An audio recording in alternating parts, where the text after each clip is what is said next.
know a team of people that can help you with that. Hello and welcome, everybody. Takes We're a village. live. We've done it. Welcome to the Blur episode session 5. We've taken a break since we've last played. So I'm gonna walk us through just a little tiny summary of what everyone's missed, just so that everyone's on the same page. Those watching and mostly those playing, because it's been like 3 weeks. So we started with all of these random people living in the Dallas-Fort Worth area that experienced a magical, crazy event, all centered on the Perot Museum that the world is now calling the Blur. There's no real proof of this happening. The only people that have eyewitness accounts are the 5 people that you see here. That is Amelia, Danielle, Oliver, Curtis, Finn and Curtis. I pointed the wrong way, and that's why I got confused. They all picked up these magical items, these magical weapons of sorts, were transported into to a completely different place where they were attacked by goblins, and the person who transported them there, Aliana Yinlin, was killed. But now that they have these magical items, they can see all of these crazy magical things in the DFW area. There's been a whole other world that's been hidden to them that they can now see. We last left our group after they fought Mr. Peters, the boss, and his 2 sons at Xelarian Integrated Solutions, where Curtis himself works. And we found out that Mr. Peters was working for the exact same person that all of the goblins that attacked him at the church were working for, who he calls the Striped Man. But that is all we learned about him. So we ended our last session with him dying, and we're going to begin today just with all of them still. Appa is very excited. With all of them still at Xelarian, standing in front of the now dead Mr. Peters. So, just kicking off where we left off, Mr. Peters has just looked at you and said that he doesn't know. He says, I don't know his name. Nobody knows who he is. They just call him the Striped Man. And then he closes his eyes and very cinematically falls to the ground, dead. Around piles of shattered desktop computers that used to be giving him magical powers, and a demolished office setup in Curtis's once welcoming and nice little place of business. So what would y'all like to do? I mean, there's like a vending machine over there. We got. I heard talk of the strip club last time. I don't know if that's still in interest of anyone. I think there's donuts on the lobby floor. All right. I'm Who glad we wants still haven't forgotten about the donuts. that? Right. There are still donuts. Connor, are you all right? Yes. Sorry. Those Ignore the man sweatpants behind giving the you curtain. trouble? You're No, just smashing I'm your... adjusting my heating pad. I was thinking mostly of, is there anything that y'all want to do in Xelarian at the moment? And we should probably look at Mr. Peters' office and see if there's anything else. Can I loot his body? You totally can. I want to check his pockets. Where do you think his pockets are? He's a centaur. He's a horse. The front the frocket. You want to check his frocket? Okay. Yeah. So you look in his frocket. You don't really find anything. There's like it's really much like a business. It's business attire. You know, the top of his human portion was wearing like a suit coat and a nice button-up shirt. So you can see there's like a pocket protector and some pins, and then the key to his office, which y'all busted into early in the fight. Is he wearing a fanny pack of any sort? Good question. Good question. No, he is not. No. How about does he have any? What do those horseshoes look like? You got any horseshoes? Normal horseshoes. He's not wearing like horse Jordans or anything. No. Yeah. Does it look like good steel? Good steel? Do you want his metal? You can't. Okay. Does it look like quality material? No, it doesn't. They look like normal horseshoes. This guy was a sham, dude. Yeah, he spent all of his money on his upper portions. Are you gonna taxidermy this, dude? He's like Tom Ford up top, and then just like What wild is a stallion on the taxidermy? bottom. Yeah, it's the business Taxidermy. on the top, party on the bottom. Yeah. Wait, so are Why would- all the computers Pour all destroyed over. right now? All of the computers are destroyed, including Curtis's, which y'all demolished in the last fight. What about the one in Mr. Peters' office? That is not destroyed. Curtis, do you think you could do a little magic on that and see what's? Search history. I got it. So are y'all going to explore Mr. Peters' office? Mm-hmm. Yeah. Let's do it. Perfect. So as you walk into Mr. Peters' office, it's sort of left about how you remember it being left, which is kind of in a state of disarray because it involved a massive horse floating through the doorway into the working area, as well as two satyrs busting their way through the front door trying to get at Finn and Curtis as fast as they could. So Floating, not running, right? they ran. Mr. Peters floated. Mr. Peters was using Centaur magic. floated. He didn't run. No, he did not. No running at all. He just floated. That's why he doesn't have any horseshoes. He didn't need them. Yeah. He doesn't need to He walk. just doesn't. Yeah. Need 'em. So, what you do see in his office, you have a bunch of bookshelves a bunch of books have fallen onto the ground. On his desk, there's sort of like one of those like Staples brand like journal binder planner type things with like a daily calendar, as well as like areas for writing, and then his computer, of course. All right. All right, Let's, I'm gonna go check for out the computer, and maybe y'all can check the desks and file cabinets.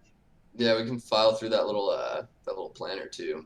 See what. I'm Yeah. gonna on with leave that. the planner up someone else, and I'm gonna focus mostly on objects because that's my strong suit, not words. Real good, real big non-words guy. Yeah. Okay.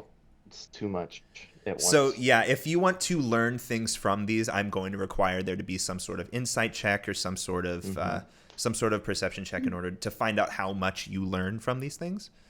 I was gonna ask you, like, looking at this laptop, what am I looking at here? What am I seeing? What's my perception here? It is locked with a password. Try one, What 2, kind 3, of 4. password? What is the password? No, what kind of password? It's like a Windows 10 login screen. So we Is it a talking pin? like thumbprint, fingerprint, number. Most Pin. most Windows 10 you can use fingerprint, but you can also use a text, just like your text password, which is available on the screen right now. Motherfucker doesn't have fingers. Yeah, he does. He's a centaur. Yeah, he does. He's a centaur, man. What the fuck do you think? Oh my god, you're right. He's Centaur, just a horse. 6 legs. Could What are I you gonna get do? could I get a perception check from the group, just being in the room?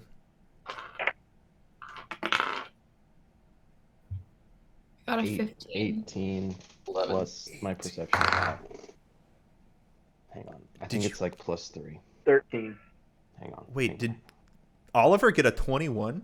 Yeah. I totally did. Oh, no, the plus check- 2, plus 2. It's a 20. It's a 20. Okay, the chat Wait, no, I have proficiency bonus. in 24. perception. Holy shit! I want you Tell to know me everything you know. the Holy chat shit. is currently trying their best to make up possible passwords for this. We have Yes. Hunter 2 and Striped Man 10 as possible passwords. How So about boy in with pajamas. a perception that that often eludes Oliver, you come to the Not conclusion true. that Very wise. you work with a lot of older gentlemen like Mr. Peters is, Yeah. and you often remember whenever they need to get to important information, they often have to write it down. Yes. Correct. Which. I'll take a We're gonna look through start the Yeah, there we go. banner and binder and see if there's anything in there. Okay, so could I get an insight check from Danielle to see if you can find important information in the binder? Oh my god, look at this kitty. Okay, so I rolled a Wow. 4. A 4? Oof. Yeah. Does anyone else want to look through the planner? I would love to look through the things. Finn, go ahead. He's And this is staring at you Did you say this is longingly. insight? Insight, yes. Amelia, you can as well. I mean, Okay. there's no real rush or anything right now. Y'all are just like hanging out. I got a 12. I got 18. 18? Oh, hell yeah, bro. Okay, so y'all are Take a look each at. looking through this planner, and with each of your rolls, you each find different things as you pass it around. So Danielle, with your 4, as you're looking through it, you see in the calendar section a lot of just like normal business meetings that a business horse of his stature would be going to. A lot of like much like the name of thank you, Uppa. Much like the name of the company, Xelarian Integrated Solutions, they don't mean a lot. The meetings themselves, it'll be like staff gathering or sales questionings. Just like a combination of noun verb that makes it seem a bit like a business meeting. You don't really see much of a pattern associated with these.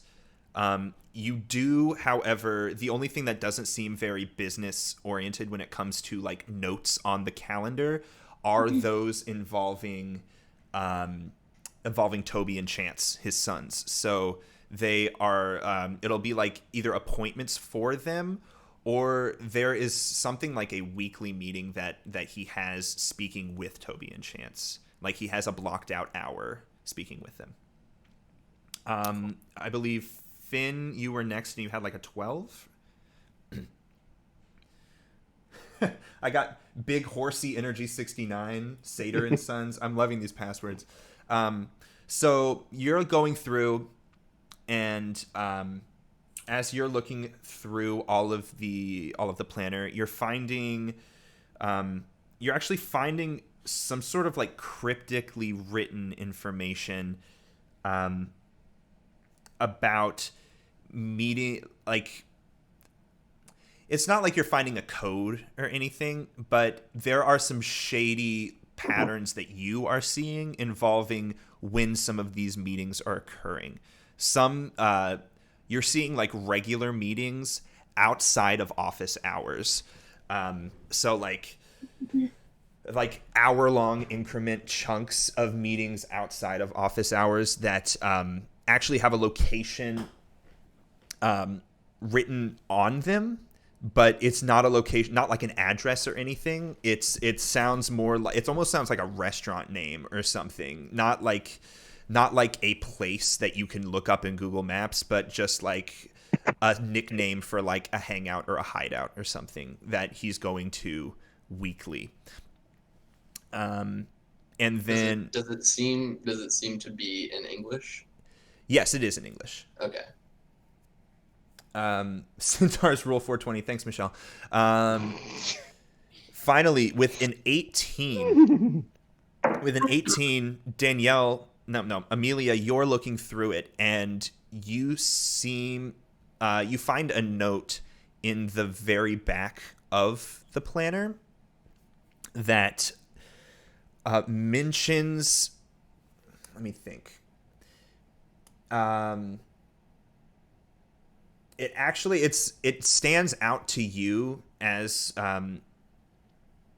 someone who recently went to college and had to take your like general education courses like English and math and such. You find it just says "The Old Man in the Sea" at the very, very back of the planner, and then it's kind of like circled as if he didn't want to forget that book title. Finally, as all of you look through this planner, there are little journaling entries that he writes in daily. A lot of these journaling entries, it's almost like a self-improvement type of thing of writing his feelings each day, writing his stresses. It's a journaling exercise for him. A lot of these have to do with a disgust for the use of magic. Almost like as he's writing things like if they only knew how to use it, if they only knew what they had and what I didn't have, I could do so much more. There are a lot of mentions of his plan to end up using Xelarian Integrated Solutions to almost create a sort of wild magic for him to use, which you all saw and defeated in your last fight with him. All of those desktop computers that people were working on, the random calculations that everyone was doing on their computers, and the significant uptick in magic that Curtis was providing through his automated reporting, giving him that level of power. Yeah, I do that. You kind of did. Finally, you see a lot of these mentions of needing this magic to be able to help himself. Also has to do with him wanting to forge a better life for his sons, because he truly believes that like they were his world, and the excitement that they had for the yacht he was able to buy them, or the pontoon boat that he has at Lake Louisville. It was everything that he just wanted to give his sons a better life. It's a weird, it's kind of a roundabout way to go about that, I guess. But, I mean, not everyone's born with it, right? Sometimes you got to find your way to take it. Okay, so do we want to type in that password? The old man and the sea. See if that's the one for us. Mm-hmm. Yeah. Do we have like attempts? Oh no, we're gonna find out. Computer, punch it up. Is that what you want to try? You want to try just the old man in the sea? Or is there a riddle? Is there a riddle? What's the guy's name? I don't know. Who's the old man? I searched it up. It's Santiago. All right. Good work on using Google. Yeah. Okay. His name is Santiago. Okay. So we're doing. We just type in Santiago. I say we go with that first. Yeah. Yeah. My chat's trying to help. You type in Santiago, you hit enter, and that is incorrect. It says you have 2 attempts remaining. Oh, 2 cool. attempts. I knew it. Cool. Hey. All right. My chat is really trying to help.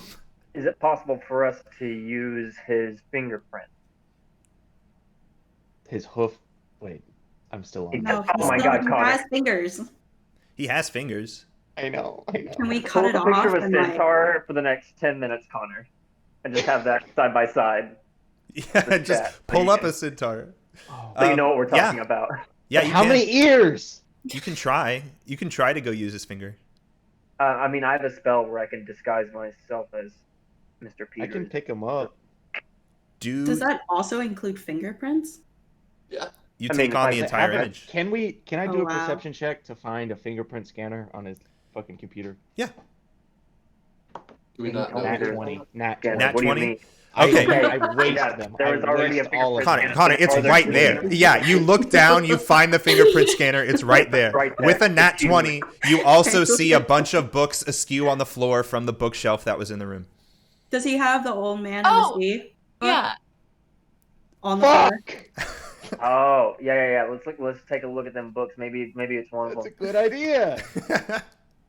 I try to provide multiple ways for you to get in this computer, and you're like, let's cut off the horse's hands. Let's use him. If he's got a fingerprint, I'm going to go get his body right now. Yeah. I mean, we can do whatever we want. Okay, so. can I get perception check from those that want to look for the book? Yes. Yeah. Okay, here, I'll roll. Wait, Oh, I got 19 plus, I got 21. 20 to 20. Yeah, it's on the floor. Pick it up. Pick it up. You found it. All right, cool. Pick it up.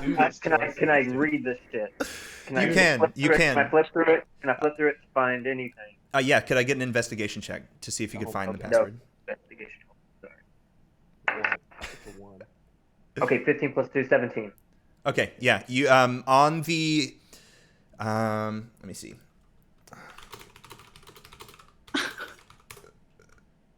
I typed in the old man in the seas. Dude, your chat is like stressing. Yeah, the chat is like the fucking bookshelf. So So the dedication at the start of the book, it says to Charlie Schreibner and to Max Perkins, and the word Perkins is circled. Okay. Why can't Number he be two, like baby. any other old man and just Okay, all right. Yeah, I'm typing right? in Perkins right now. Perkins, which is how you spell Spell it Perkins. wrong. Yep. Right, Ben? Cool. Enter. You have gained access to his computer. All right. Didn't have to use a spell. Sorry. Okay. Mm-hmm. So what are you looking for on the computer? Messy desktop. What am I looking Should at? we organize it? You open it and it's still got so you know the like Windows XP background with the nice little hills and such. Yeah. Mhm. It's that, but like Mr. Peters is galloping on it and his two sons are running with him. That's really cool. What are the I hate them. shortcuts that are open on the desktop, if any? Outlook. Are there any windows open? We've got Outlook, we got Skype, and Chrome. This is such a basic ass centaur, man. It's not his personal computer; it's his work laptop. You know. That's true. That's true. That's true. Just right quick. Can we sort by name? In this Outlook? Desktop? Yeah. No. Just Well, right. yeah. Okay, so I was just talking about the Right-click the desktop desktop. icons. I don't want it to be all askew. Yeah. Can we clean up the desktop? Yeah, Can I clean roll? it there's up. 3 icons. Yeah, but Okay. they're probably like all over the place. Yeah. You arrange it in alphabetical order. So You you said have there's Chrome. 3 desktop icons? you put Chrome and then Outlook and then Skype. Does that feel better? Yeah. Okay, Nice and good. clean on the left side. Okay, good. Yeah. It's left aligned. Okay. Okay, so can we look at his history at all? Yes. Like his browsing history? Let's go for browsing history, but also in File His Explorer. emails too. Yeah, File filing Explorer, as well. recent files. Yeah, recent Files. Interesting. Yes. I didn't expect y'all to ask these questions. So let me Yes. think. What does he find?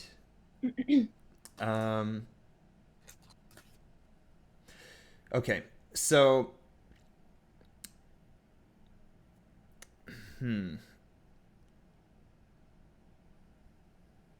there's like a zip archive of a oh no, it's an executable. Sorry. There's an executable very cryptically written of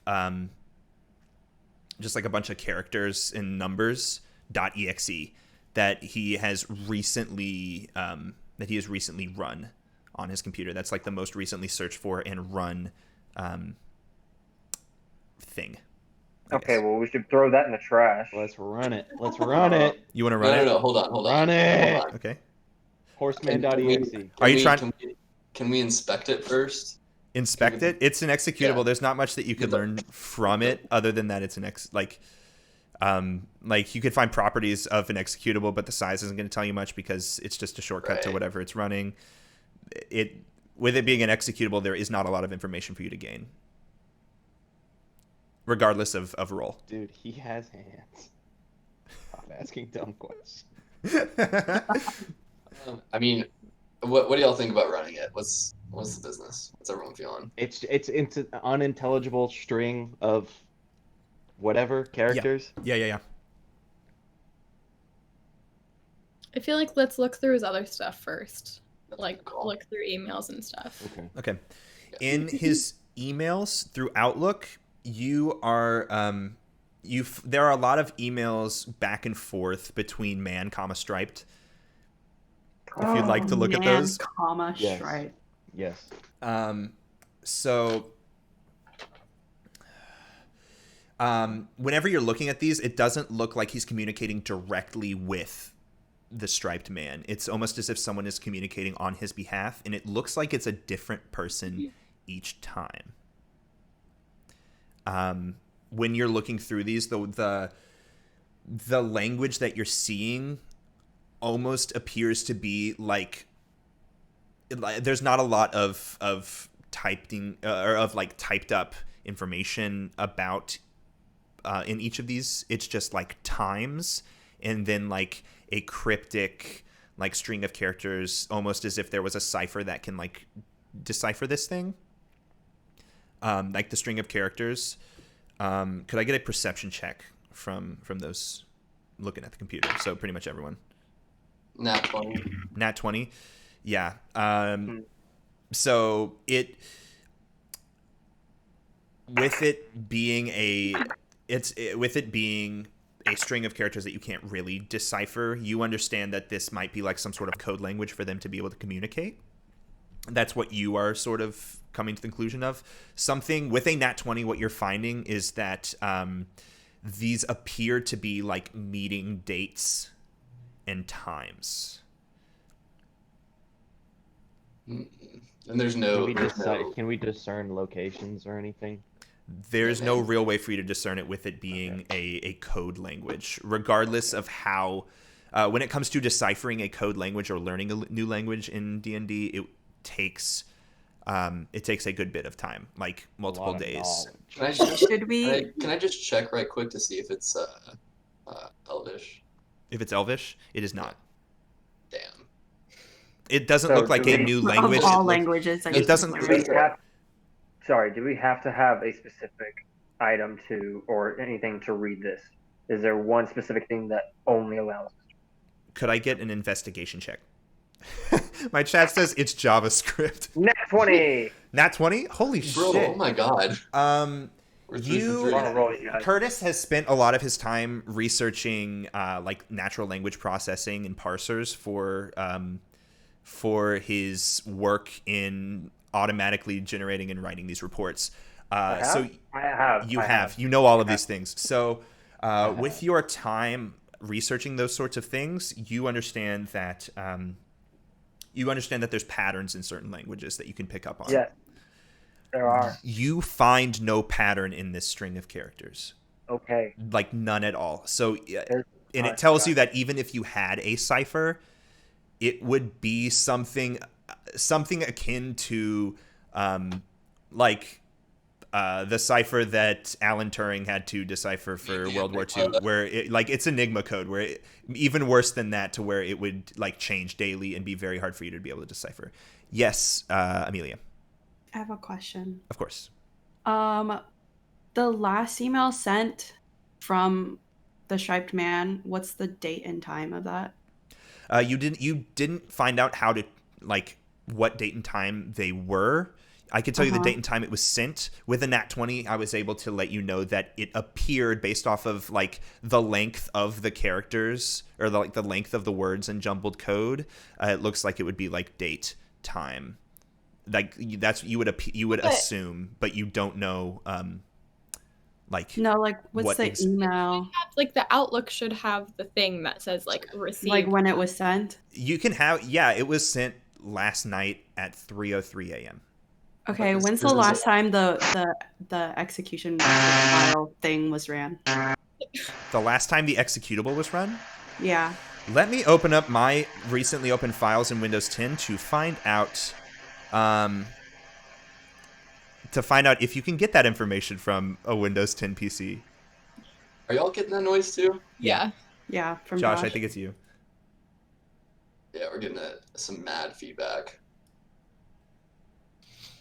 Still? No, you're good. I don't hear it. You can have. There are modified dates accessed. On accessed, you can't find the time. You can find the day, and it was last accessed. No, pin show us your files. Yeah, sorry. It was last accessed today. It does not show you an exact time that it was accessed, but it was last accessed today. So we should run it because I feel like that's the thing that deciphers the code. Yeah. All right, book it. Okay. Do you think it's something that he did during the fight or before the fight? That's before, right? Because the email was sent at 3 a.m. Mm. What time did we fight? Yeah. What time was the combat? Business hours? It was in the morning. It was like 11 a.m. Like 10 a.m. Yeah. Okay. Yeah. So I got Krispy Kreme. Is the consensus to run the executable? I guess so. Yes. Run it. Yeah. Okay. Yeah, I'm down for it. You double click the executable, the purple haze that you remember appearing on top, like on all of the computers inside the like bullpen area where everyone was working, starts to fizzle on the computer in front of you. It blinks for a second, and then you see it shock for a little bit, and then the computer explodes in front of you, leaving absolutely nothing in front of it. Sick. Perfect. I was gonna say before we left the whole coding thing, I have a spell called Comprehend Languages that we could have Oh, fuck, bro. used, but it's cool. I start up a strict set of rules. Okay. So there's no more computer in front of have to you. interrupt very rudely next time. There's like a purple fire has ignited on this computer, and it has shut down, completely unable to be repaired, right on. melting the hard drive inside of it. Cool. You got a server room up in this bitch? Or... Let's do that. So I'm going to let you know, as you keep exploring this place, just metagaming-wise, there's not much more you're going to be able to find now that the computer is demolished. You can keep looking, but I don't want to spend too much of y'all's time looking through riddle after riddle, only to be disappointed. So that planner gave you a good bit of information about Mr. Peters and what he's like, what his needs were, and then with a nat 20, you got more from the computer than I expected you to get. I'm not going to lie. Can we tuck that book and take it with us? Yeah, of course. Rock on. I think we should do that. So with your Xelarian fully looted, I guess, and your time around here done, with Curtis newly unemployed, your lives don't really go back to normal, but nothing pulls it in a direction like you have. It's almost been a series of events back to back to back to back. We go to the cathedral. We need to find a place to stay. We're attacked by goblins. Curtis is attacked by Mr. Peters. Things almost calm down for a little bit in your lives. It's not like people are looking for you. You just are able to continue to live your lives, except now there is a whole magical world out there. So I wanted to provide each and every one of you the ability to use your time in this magical world however you want. So I'm going to enact a bit of free time now for y'all to be able to explore this magical world, do whatever you want to, either together or apart. So truly the world is your oyster, whatever it is that you want to do.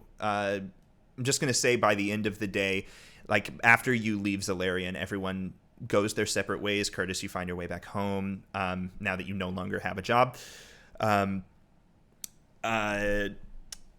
one it's most difficult to get home is Danielle, as she needs a car. But can someone give me a ride back to Fort Worth? Thanks. She finds a ride from whoever decides to. And everyone else is able to get back to their place, go back to work just like they normally do. So I guess just pipe up whatever you guys want to do. Whoever wants to go first or whatever is interesting you about this world, let me know. What's the time right now? What's going on? In your life or in our life? As he touches his real watch. Yeah. No, it can truly it's going to be like a week of downtime. So like whatever time, whenever time you want to be doing these things. Okay, tight. I don't know about you guys, but I kind of want to figure out some more about this, all the crazy shit that's going on. And I don't know if anyone else just like off the cuff knows any other languages, but I know Elvish somehow, which is pretty fucking cool. I can shoot arrows and know Elvish just randomly. He's a pretty cool guy. Yeah. I'm sure you're Legolas.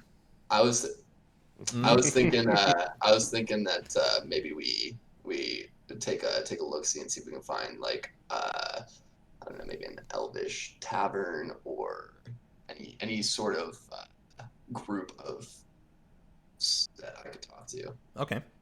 Cool. I think maybe talking to some of the new locals would. Hey, Yeah. keep Curtis away though. Keep Curtis away. He's just Yeah, gonna get he's thrown a into murdering some psychopath. thing. Yeah, we need to keep him alive though. I want to get an idea of what each person wants to do, and then I can provide opportunities for this. So like, Anyone else trying to hit up Bass Pro? I threw that out Ready to there ride? to see if any of y'all were interested in coming with me. But if not, no worries. Just to speak to the locals, find out now that you know you have the ability to talk to someone else. Elves, yeah. Oliver, you've spoken to me multiple times in and out of game about wanting to go to Bass Pro Shop and purchase a gun to protect yourself from the new magical beings around your life. Right. So, Curtis, Amelia, Danielle, anything that really spikes your interest? I need to go take care of my cats. Okay. Absolutely. I wanted to research my mom's. Interesting. How do you think about research? Like, what are you trying to learn about? Like, how do you see yourself trying to research her death?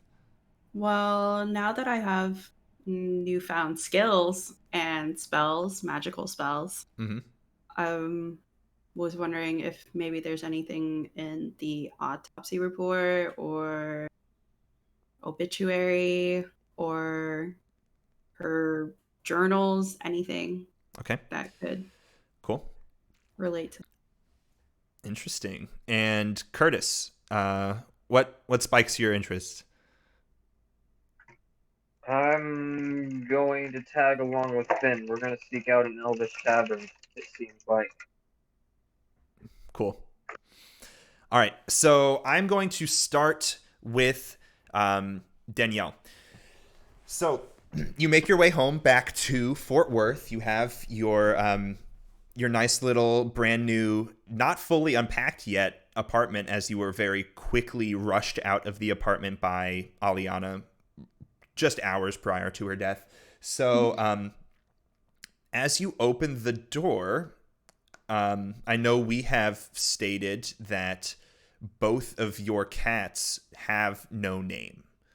I have 3 cats. Thank you very much. All 3 of your cats don't have names. It's just like cat 1, cat 2, and cat 3. They get to name themselves. They just like walked their way with you on the road during your travels and just like joined you. And you don't believe in labels, of course. They can choose their own names. So as you open the door, just complete as per usual, like when you're used to opening the door, 1 or 2 of the cats bolts out, just as a complete.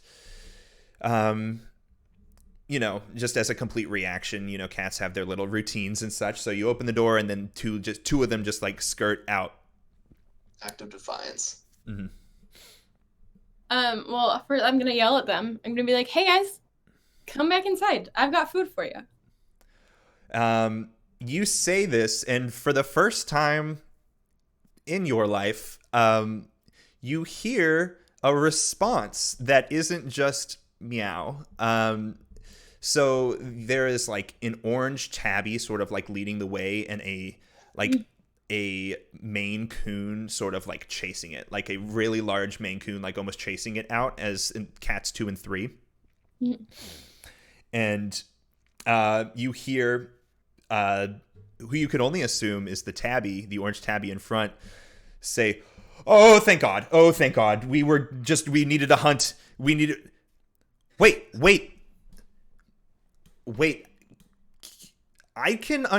Can I understand you now? Wait, what? Can you? Oh, yeah. Yeah. Jesus Christ. We can talk to each other now. I know what you're saying.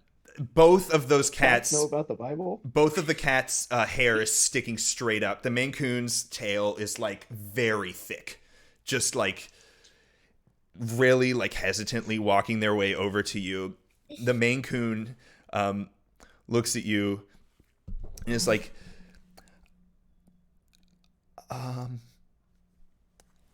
I know. And he looks over at the tabby and he's like, "We've discussed exactly what was going to happen whenever this occurred. Like, we have planned." You guys knew this was going to happen? No, we didn't know when or if, but if, just like we discussed, like if this was ever going to happen, what we were going to do. And I am completely at a loss. I have no idea what's going on. And the orange the orange tabby is like, don't worry, I'll handle this. I'll handle this. You said you had food. Correct. What Would you like? What kind? Well, I know that you prefer tuna, so I brought some fresh tuna. Is that okay, or like, do you want something else? What's going on? Tabby looks over at the Maine Coon and goes, "How the fuck did she know that? How we have never told her that once." And he's like, I don't know. I don't know. I mean, we knew she was a god, but like we didn't know like this, not like this.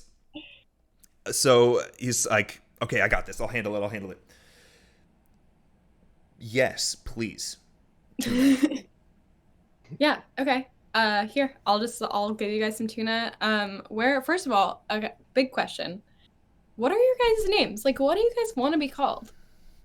That is a tough question. And the Maine Coon goes, "Well, she would have to ask Chad."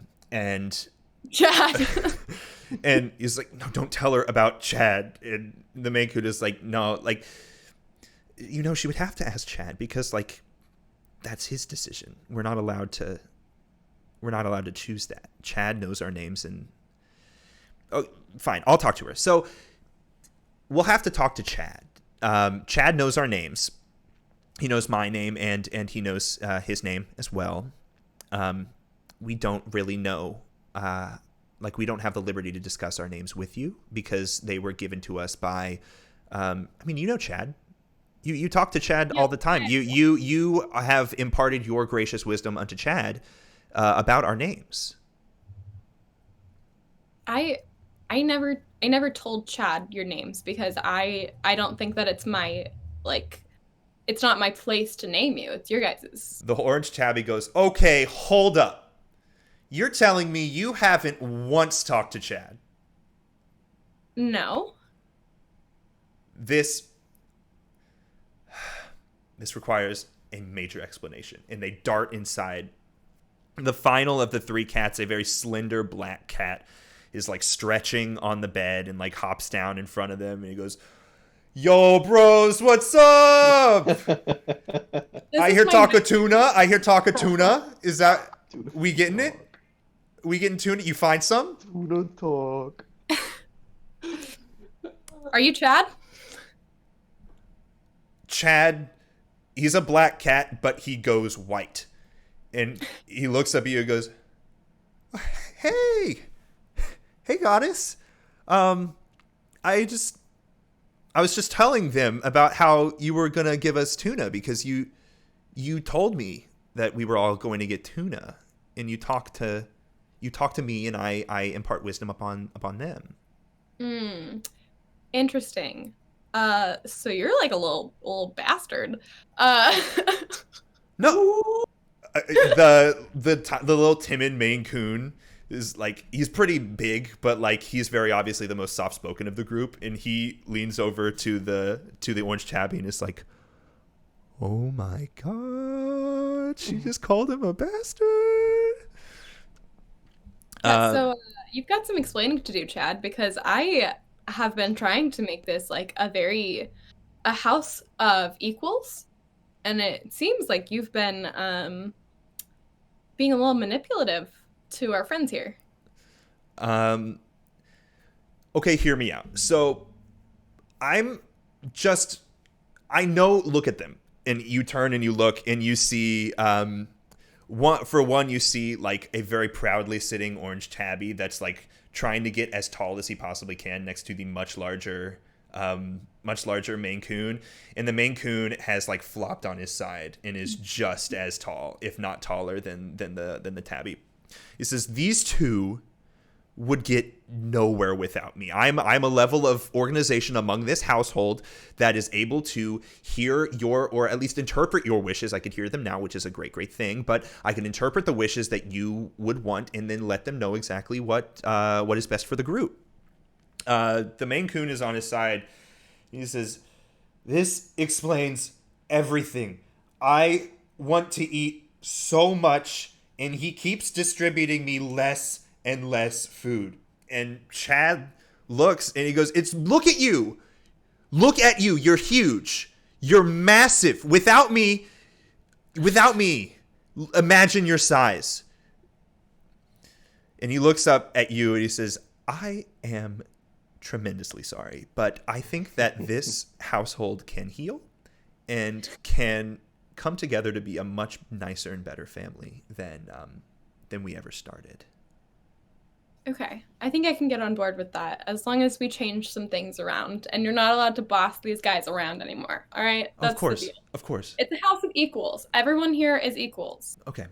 Except for obviously I'm the one who brings the food and stuff, but That's true. You know. So anyways, I would like to know your guys' names. I haven't called you anything ever because I didn't think it was my place, but apparently you guys need names. Well, by the way, Chad does not work for me. You're gonna have to pick another name. Okay. Anthony? Hey, Tony. Yeah, Anthony? I can get behind Anthony. Then you see the starving and upset on his side Maine Coon looks up and he goes, Anthony. Anthony also. And the orange tabby is like, fuck it, Anthony. Also. Anthony. Is also. that Okay. is that good? Anthony? No, this isn't gonna work. Okay. What we need names. All right. Newly named Anthony looks up at you and goes, I fucking told you. I told you they weren't going to be able to make decisions for themselves. You're going to need to name them. Okay. So we can go with Anthony, and then AJ, and then I think that the Maine Coon is gonna be Pussy. The Maine Coon on his side Yep. bolts up and he goes, Pussy.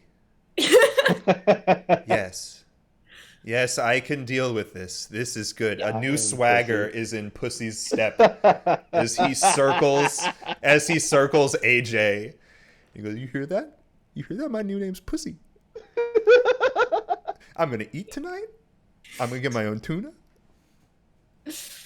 All right. So you guys, you can have your food. I'm gonna finish just unpacking. We're gonna get this place settled, Mhm. and we're all gonna just remember, guys. Anthony is not in charge. He's not the boss. I'm the boss. Yes, Anthony is not in charge. I am in charge. Pussy is now in charge. It's my house now. I live here. Welcome to Pussy's kingdom. Yeah, I think that it should be the Pussy Palace. AJ says, I am not living in the Pussy Palace one single day, and jumps out the window. All right. So we've lost a cat. Oh my god.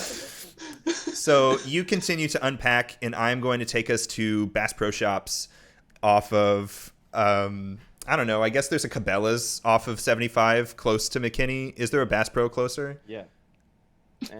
It's out there somewhere. All right. We'll go to Cabela's. Hey, We're going to Cabela's. can I interject right quick? Of course. I forgot to mention earlier that I wanted to shoot him a text asking him if he picked me one up too. A gun? Yeah, whatever. I want this one for me. Can I Can also I get this one for my buddy? Yeah, whatever got him. Matching guns. Everyone Whatever sends gun. in their group text their orders for guns, okay? I would Yeah, like okay. a Glock. Okay. Sick. One Glock, please. One Glock, please. The way he said it. Good clip. They make these real pretty ones that have pearl handles. Yeah. You could get a dark earth green slide, right? Yes, please. Ooh, I would like So you wow. that. want a really pretty. Dark green. Custom orders. Yeah. Get some pink bullets as well. Yeah. So, It's bedazzled bullets. Oliver, you pull up. They all have pussy etched into the side. Pussy pill. Oliver, you pull up to the Cabela's parking lot as your phone is buzzing rather slowly, seeing as it's like a Nokia flip phone. Right. trying to keep up with the massive amounts of texts from both Finn and Danielle trying to explain what gun they want. So you walk over to the gun department, the firearm. Yeah, I walk straight back to the gun department. First, well, no, never mind. Okay.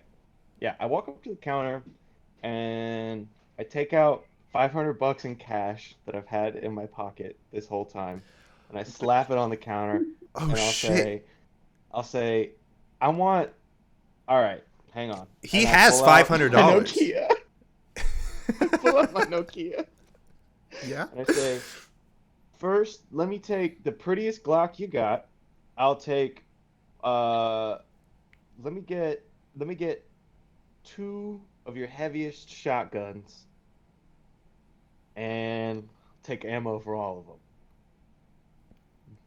them. Who am I talking to? I don't even know who I'm talking to. It doesn't matter. I didn't look up at him yet. There's like him. There's like M. there's a nice young lady on the other side of the counter. She is You like, just tried to do me dirty like that. I did. Fuck you, dude. Fuck She's you, on the man. other side of the counter. Her back is turned. She looks up at you and sees this massive man holding a tiny Nokia flip phone, reading off instructions like it's a McDonald's order. It says,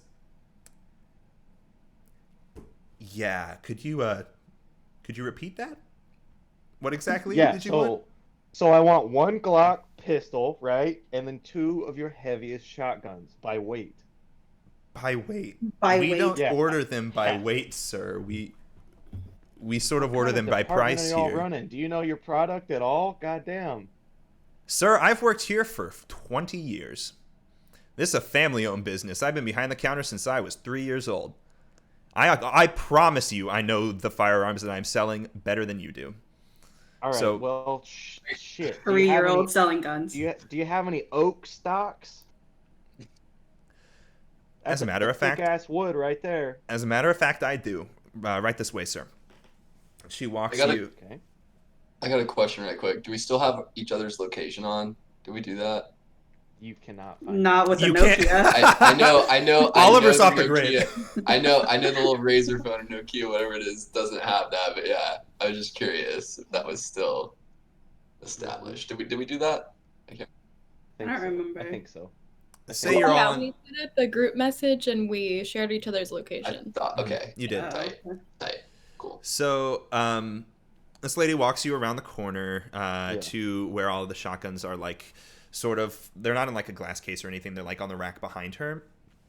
And she says, "Boy, that's quite a hefty order that you're reading off of that phone. What do you need this Yeah, for?" hefty, exactly. Yes. What could I ask why? Are you trying No. to protect yourself or your family? Is this an interview? Sir, I would not feel comfortable selling you these weapons. This is the exact type of thing you hear about on the news that you should be afraid of. So I'm going to give you my own ocular background check and say, until I get some sort of a streamlined answer, I'm not going to be selling you these weapons. Where this is I'm in picking up a Dallas, new Texas? This This I was isn't. gonna say this is in Dallas. This is in Where Dallas. Yeah, is I was literally, No. bitch, is this still Texas? Shit. This is an for your hour. information, I'm picking up a new hobby. Mm-hmm. Like sport shooting? Yeah. Targets. human target. She says, "Do these targets happen to run?" Pigeons. Fly. Sir, you can understand my concern. Okay? With the times we're living Not in really. right now. I don't think you know what I'm dealing with for the past 2 days. Get your concern, ma'am.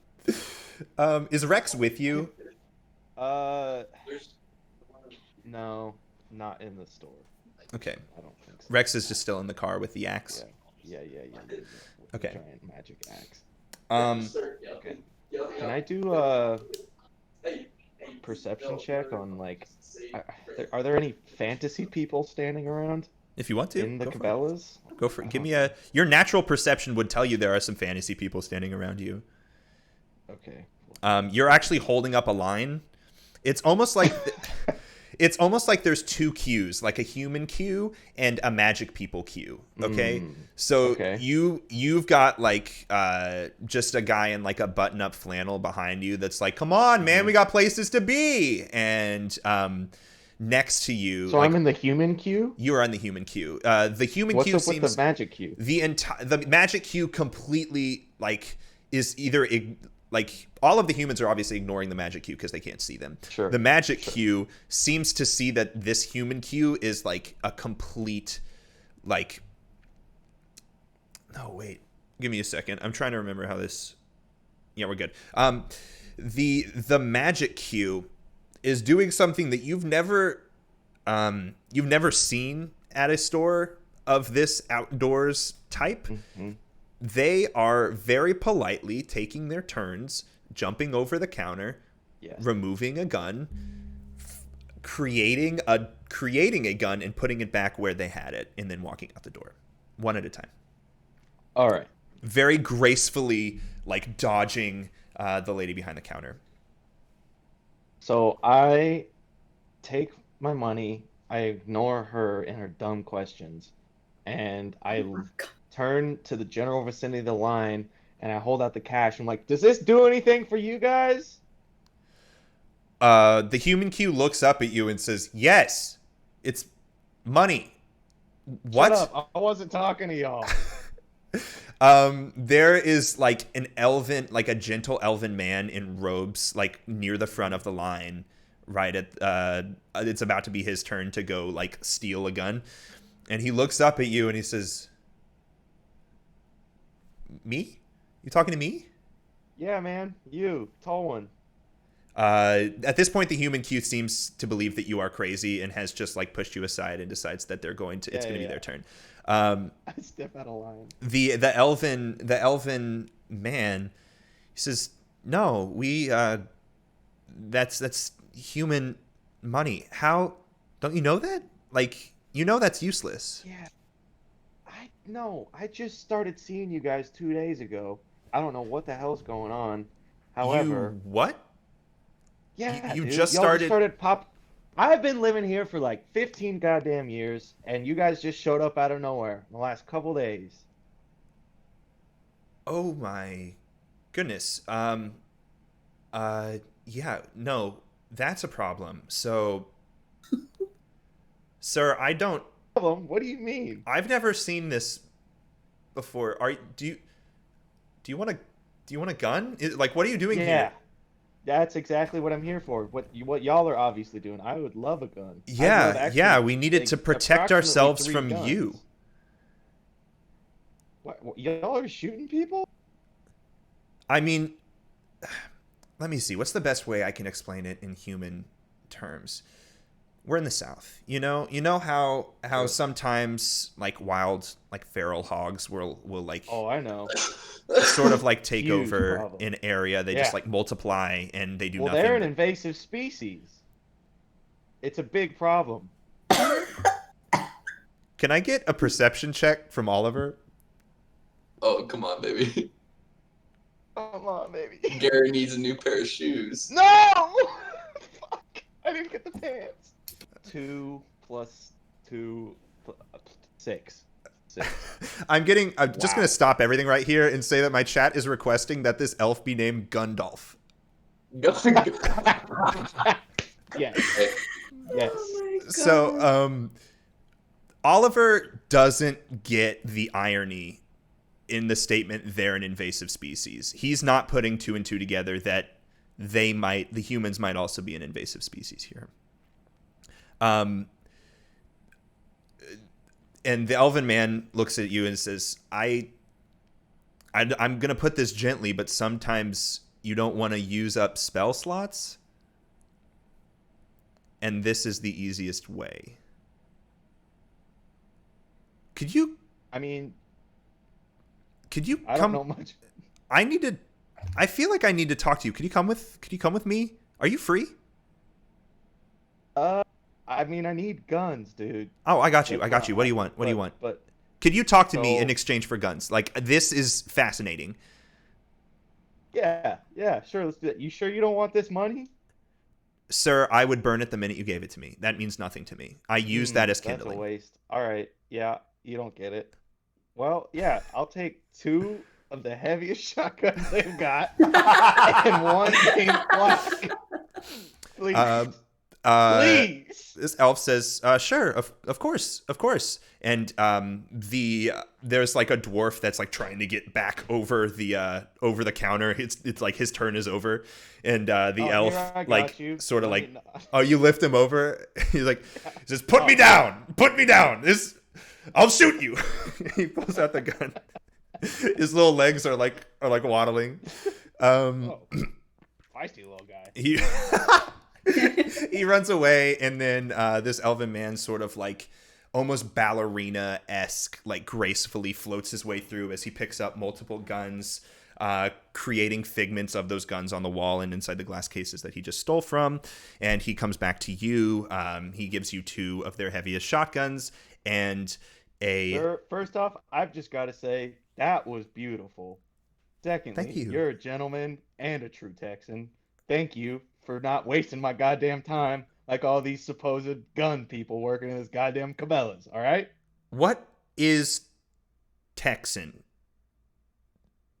Where the fuck do you think we're talking standing here right now? We're We're in Texas. on the Middle Great Island, sir. We're not in an island. The Oh, fucking Carcinogenic coast shit. is 400 miles south of here. Oh my god, I didn't take human studies. This Texas, is that Texas? Is that the place with the burritos? And the freedom? That's only half of it. We Right. got a lot more than that. So these are the plains of burritos and freedom that we're staying on, Texas, correct? The planes of burritos and freedom. kind of. Is that right? We have so much to talk about. So he takes you, and you now on your inventory you have 2 of the heaviest shotguns and the prettiest Glock that they have. Yep. I'm going to move on to Curtis and Finn. So Curtis and Finn, where do you want to go talk to some elves or some locals? What are you thinking about going to? I'd like to just like go out and get a feel for the area, see if I can, see anything or, kind of track anything down, like get an idea from just, looking outside where I'm going. Like what area in DFW are you in?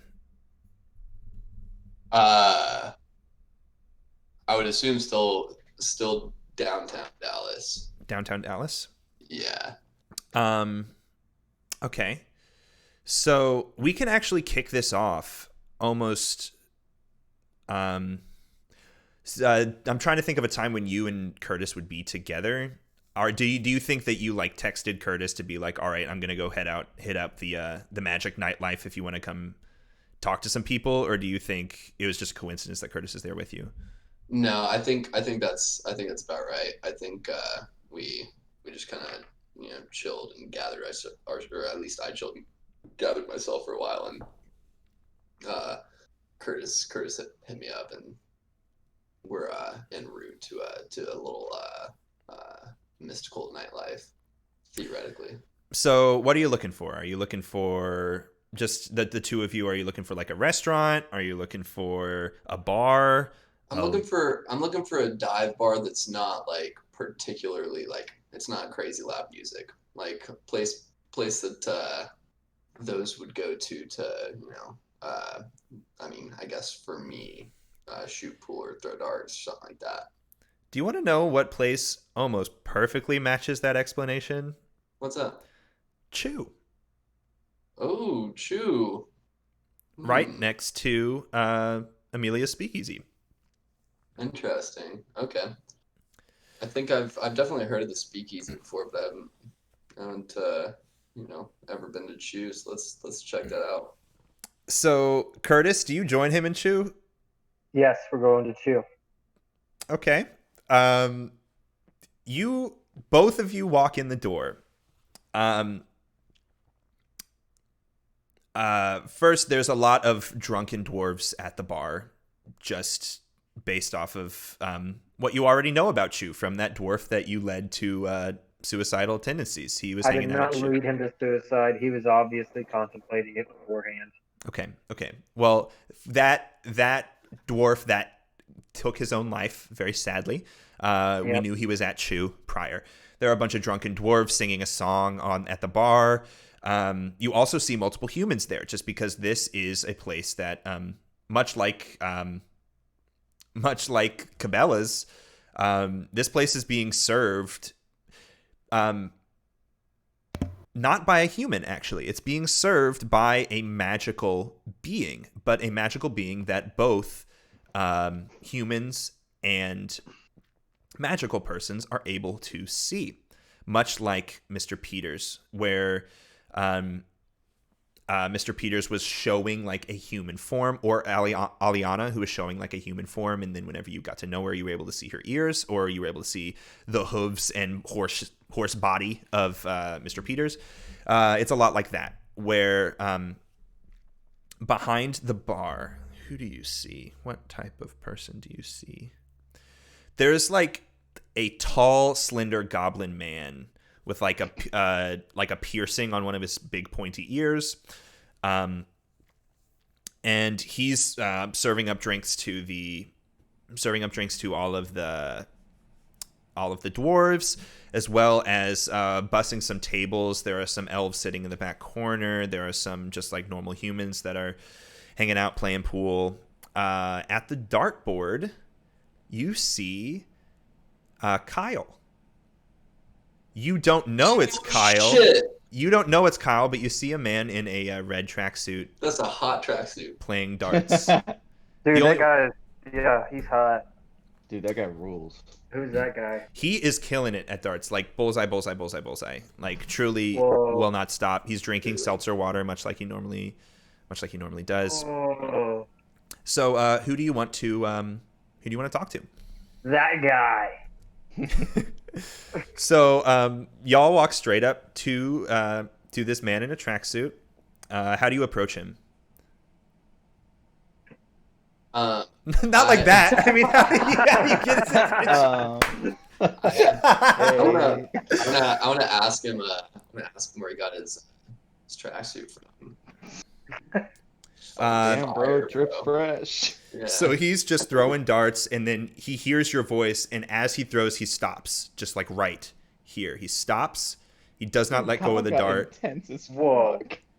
and he looks over at you, and he says, Whoa. "Sir, excuse me. I'm sorry. I'm training, and I really You're so sorry. my name hasn't been written in Dart Magazine in a couple of days, and I'm going to need like I need to train up. I need people to understand who I am. I need to make a name for myself. Yeah. So this is what I'm going to do. Oh God, I knew I shouldn't have left the speakeasy. I shouldn't have gone to a public place. That place that I normally train elsewhere, but of course, no. I mean, no one's been there for a while, so we don't really. It's been closed, and I don't exactly know why. You see like a single tear like fall from his face. He said, just when I thought I was becoming family there, I'm sorry, I don't know why I'm talking to you about this. I got the tracksuit at Academy off of 75. Just Oh shit. Okay. All right. Didn't know I've they had been there. the type of clothing. But what were you on about right there? You said you shouldn't have left the speakeasy. Big Yeah. dark guy. yeah, there's a speakeasy right next to us, and I mean, there was that crazy like power outage that happened a couple days ago, and ever since, no one's really been there. It hasn't really opened up. Power We could outage. go there. Power outage. How long did it last? It was something like an hour, I guess. I remember there being like What time? like 8 p.m. I remember there being a lot of like shattered glass around the area. There was a bunch of scorch marks on the ground near the front of this office building. It was like a crazy event. Nobody really knows what happened, but ever since then, I haven't been able to get into the speakeasy. Do you know how wide the radius of that blackout was? What happened with that? I didn't It hear was about it. just sort of like only to this area, right? Like only this. You've got like the Like a office building block. across the street. Yeah, you've got the office building across the street. These 3 restaurants here at Chew.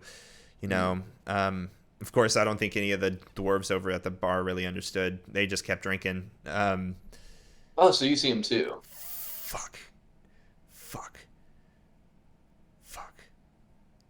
I shouldn't No, have said that's that. cool. I shouldn't have Hey, said that. Wait, no. Oh, wait. Did you say 2?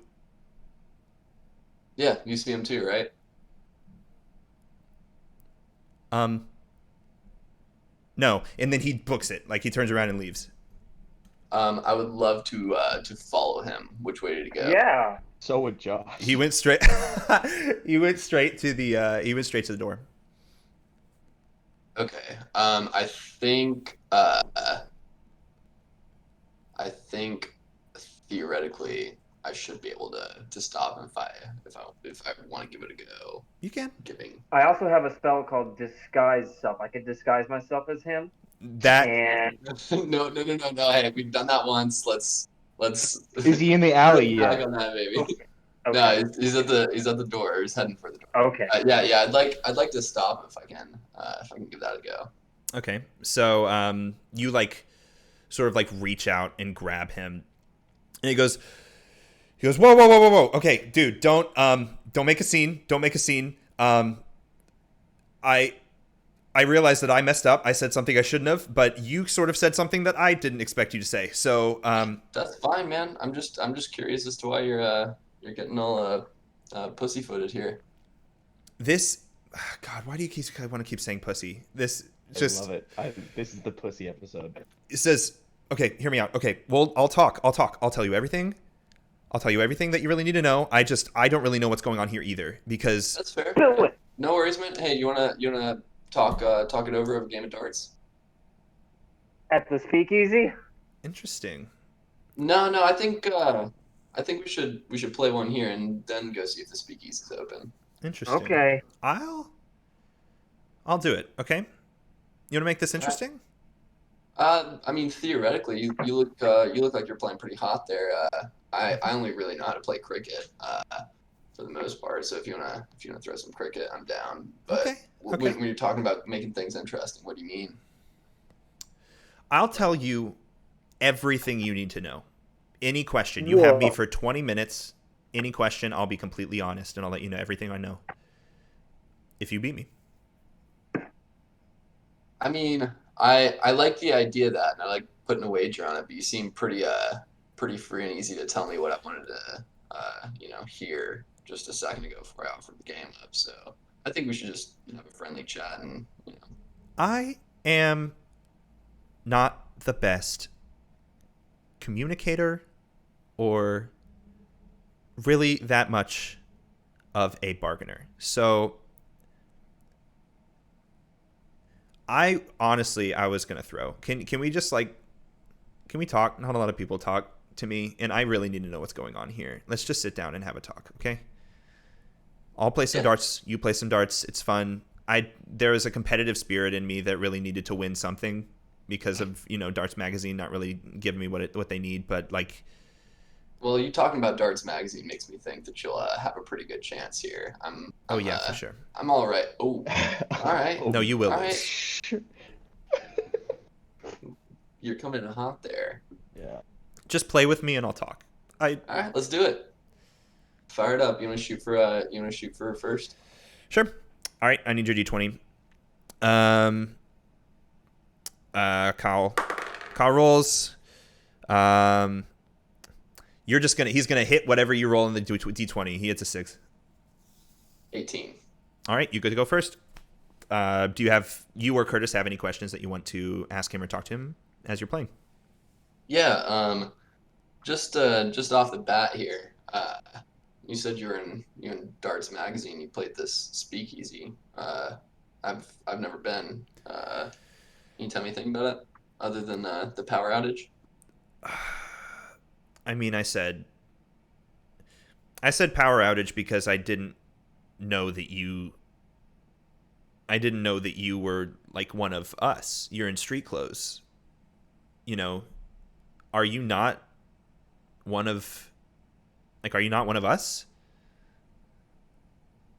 I mean, that's a tough thing for me to define right now. I'm not What is us? yeah, I'm not quite so sure what you mean. Um, are you just human? Yeah. I mean, looks to be about as human as you are. And you see the dwarves back there. He points at like the dwarves have started like piling up like one at a time, and they've made like a tower of like 5 or 6 of them, just drinking and having a time, like Goombas do in Mario. That's racist, Finn. Yeah, I can see the guys piling up over there. That is fascinating. He completely distracted by the insane idea of a human being able to see the people behind him, just completely misses the board. Whoa. What happened? How can you You're see me? distracted.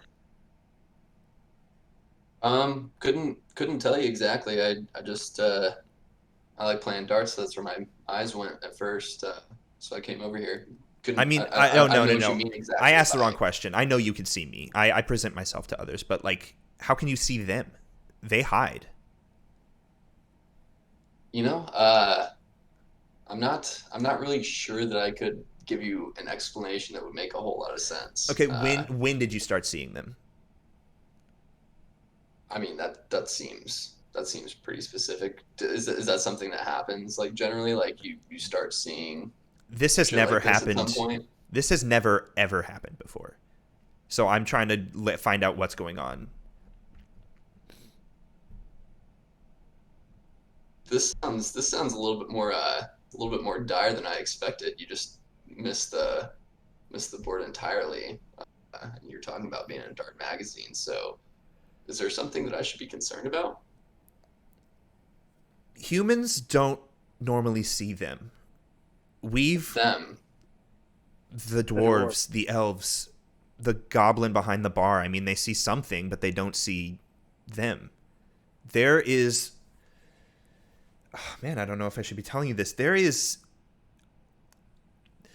Our world has something of a perception spell cast on it. We are living in tandem with the humans, like we always have. There are those that possess magic and are able to use magical abilities or use magical items and weapons, much like myself. And there are those that don't.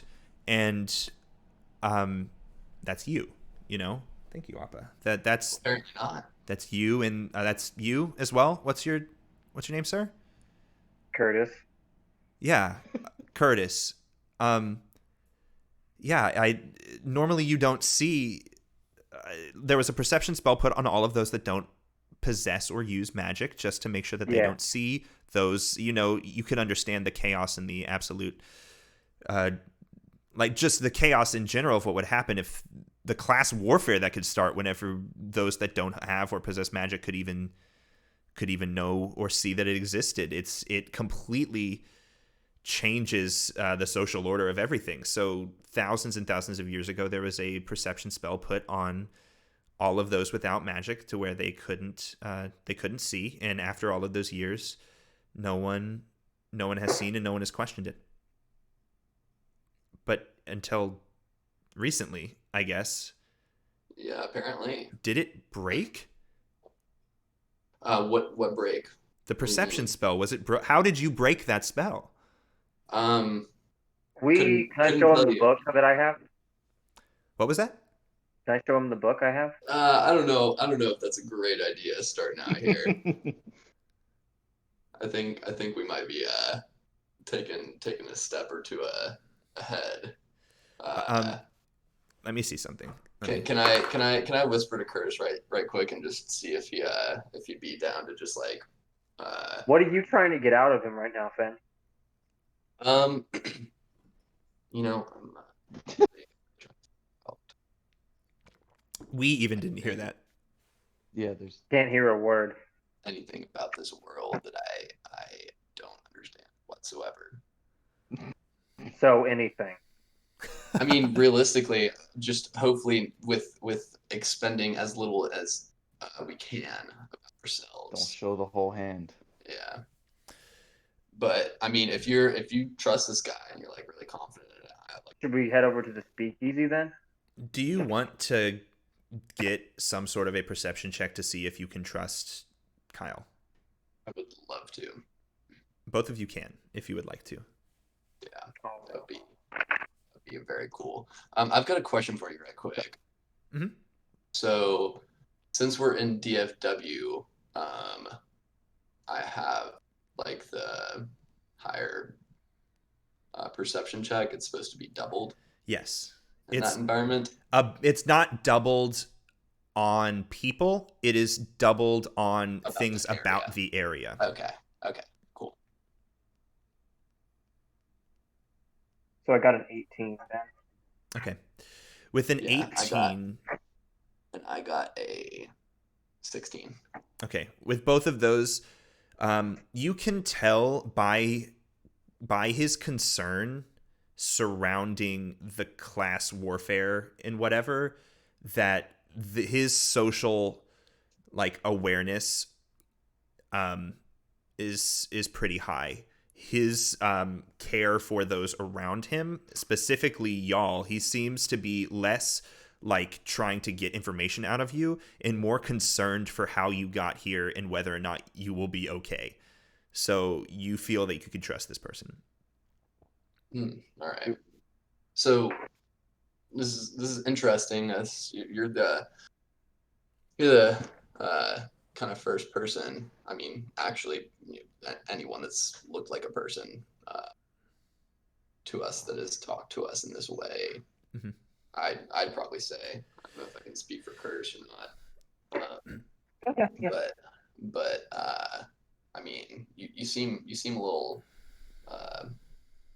nervous here. Is there something we should be eminently concerned about, or are you just?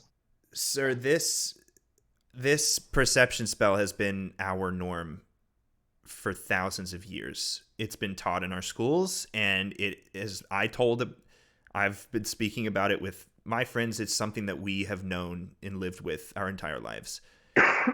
You are a fork in that gear that we. This makes no sense to me. It's imagine you seeing magic for the first time, which I'm sure you can understand pretty well. That's what that feels like. I did see magic for the first time. That is what that feels like to me. So are y'all... Wait, so if you could see me, do you have magical abilities? Or magical items? I mean, I'm not entirely sure. There's been some real strange shit happening, but I don't know. Yeah, you could say that. What was that, Curtis? What did you say? I said, yeah, you could say that. You have magic? You could say that. What do you do magically? We've done stuff. What have you done? I'm just trying to get information here to help you, okay? Maybe we could reverse this. Sorry, what was your name again? It's Kyle. It's Kyle. Kyle. To be honest with you, Kyle, all we've really done is we went to church and to work. Ben, what else? We went to work. Yeah, we went. We went to church and then next morning went to work. It was just it just everything seemed a little odd. Yeah. To say the least. Yeah. Okay. As you say, we went to church. One of the dwarves on top of the dwarf pile looks up at Curtis.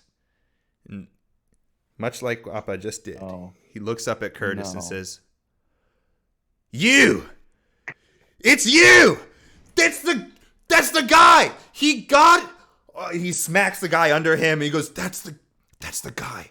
That's the guy that killed Rock Talk." Oh no! See, they've got the story twisted too. Kyle looks up at you and he goes, You killed a dwarf?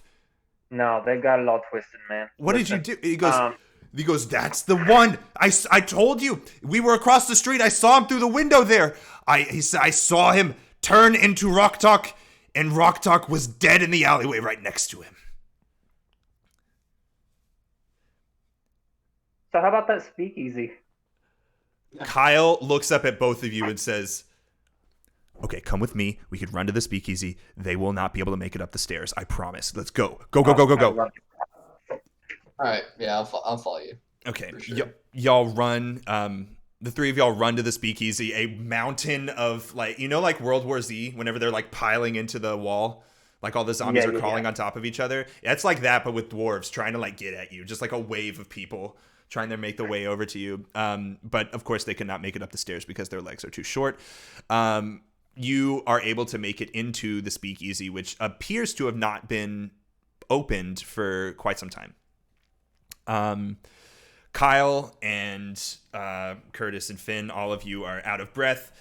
And Kyle says, oh my goodness. Okay, you're going to have to explain everything. If you've turned, you cast Disguise Self? Is that what happened? You cast Disguise Self?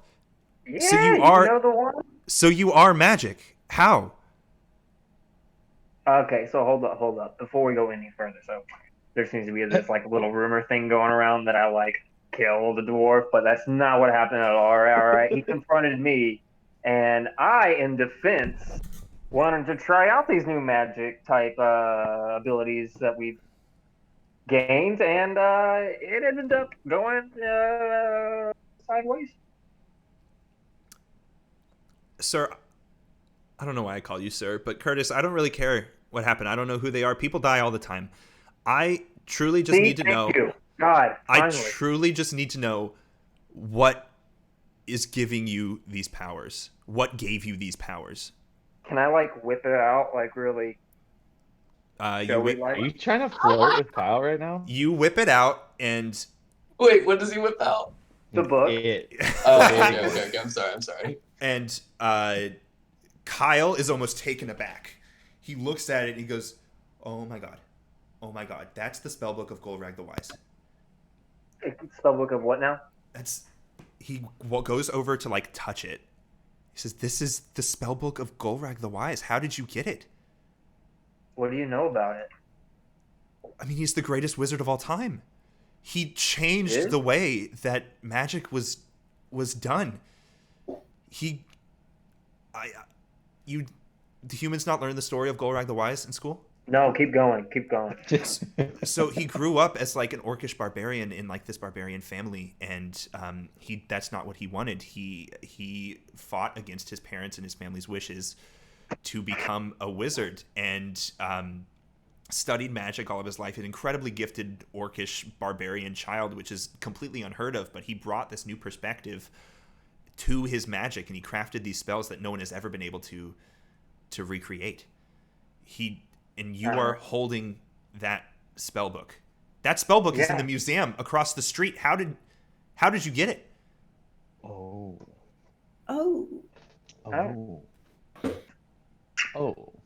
So where is sorry, what was this wizard's name? Golrag the Wise.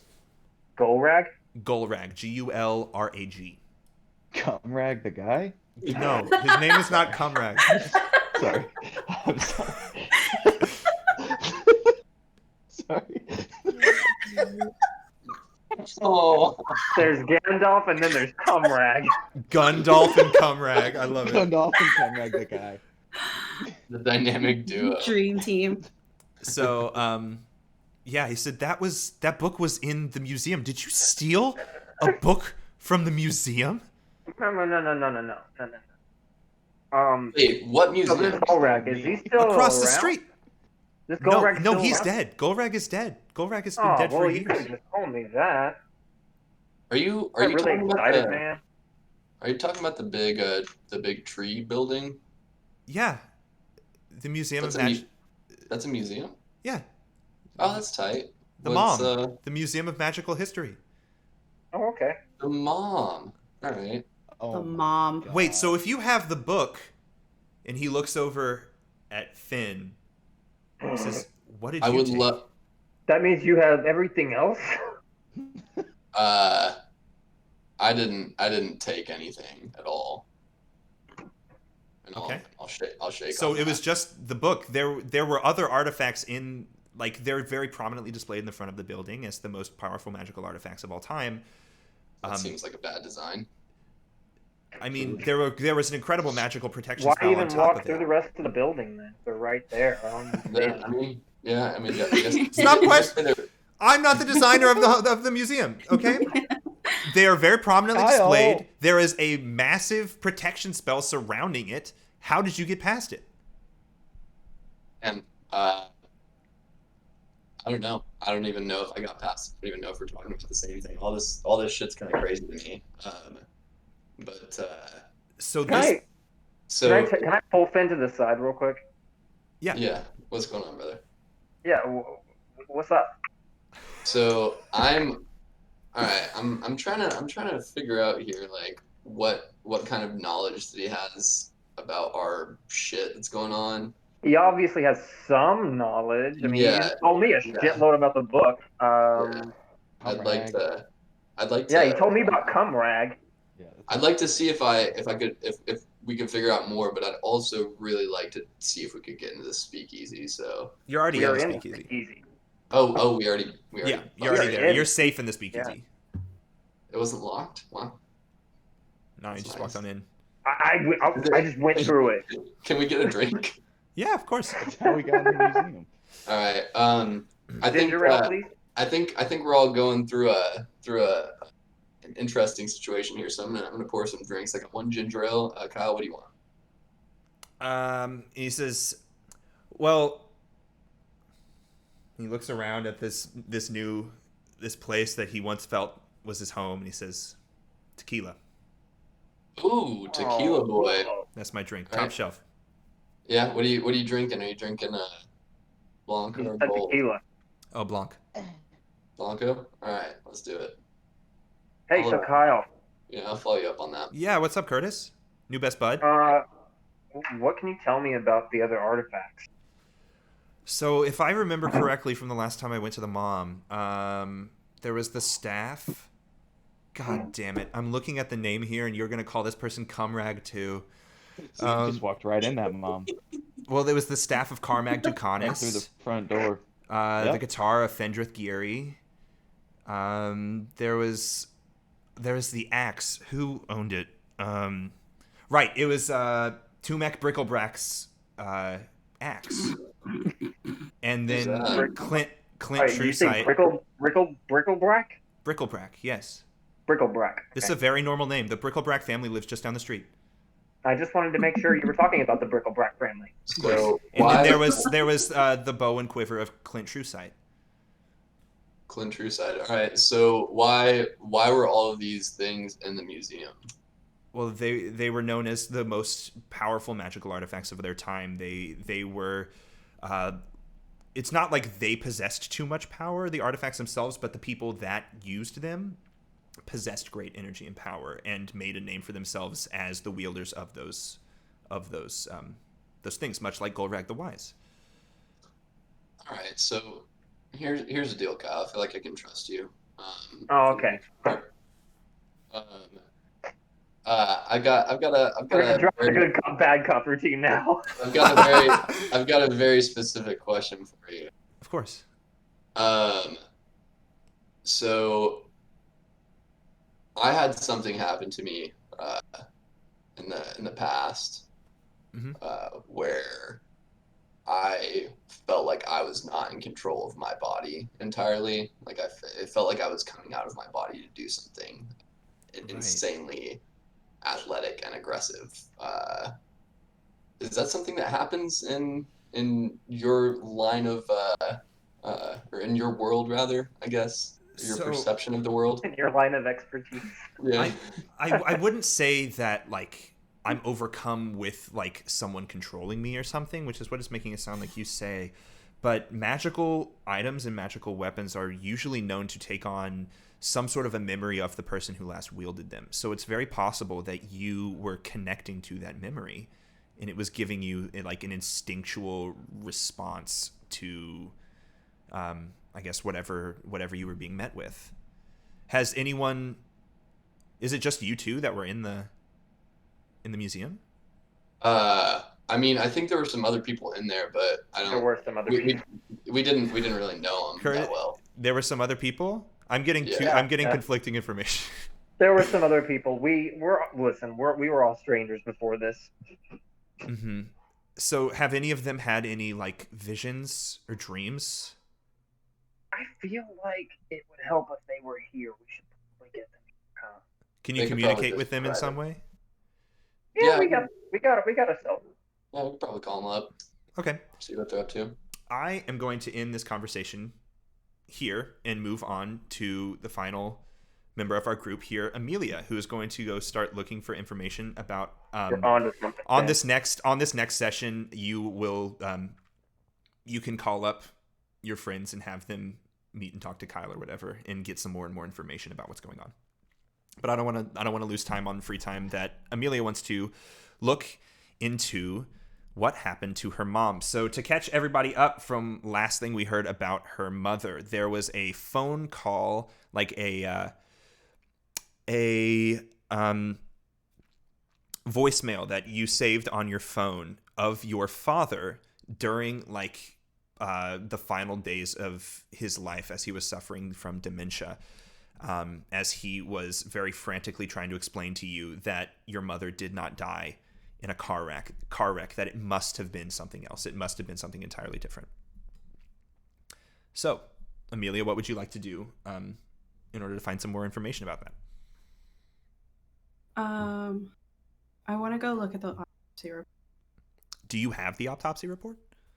No, I have to go to the hospital to Okay. find the file and possibly grab her obituary. And Okay. I know she has a few journals that I should probably look through.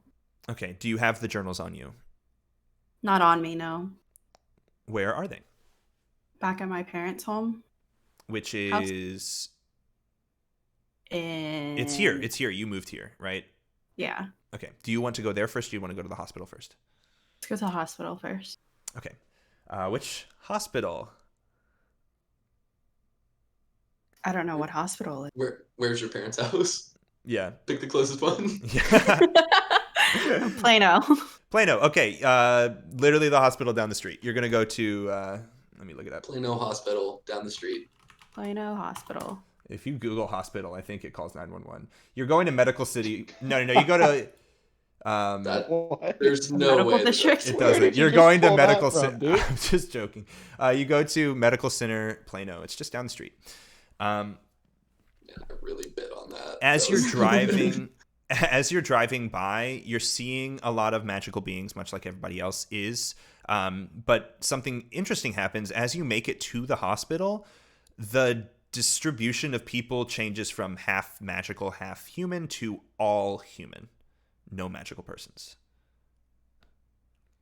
You make Okay. it to... Where do you go in the hospital to try and get this information?